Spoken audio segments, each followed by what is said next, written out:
tufanyie hivi? Sisi ni Watanzania au sio Watanzania?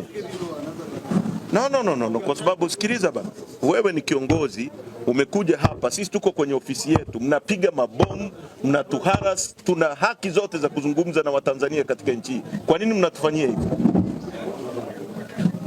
Kwa nini mnatufanyia hivi? Kwamba hatutaki kukaa kwenye ofisi yetu? Tunaomba tumalize. Sasa kama ni hivyo, kwa nini tupigwe mabomu? Mbona hiyo ni rahisi? Sawa. Twende tufanye press conference. Tutaenda huko polisi baada ya press conference yetu. Haendi mtu polisi kabla. Anayehitajika sijui ni nani, kaimu OCD. Unayemhitaji ni nani?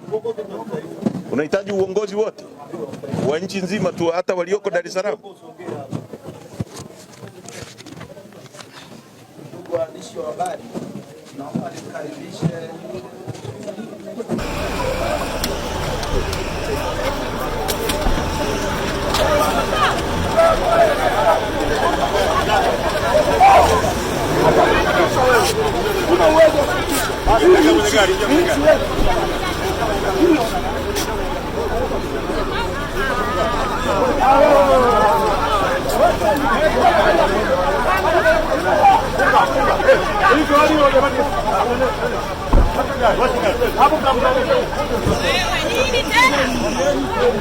wanawakamata bila sio wamesema bila wanaenda.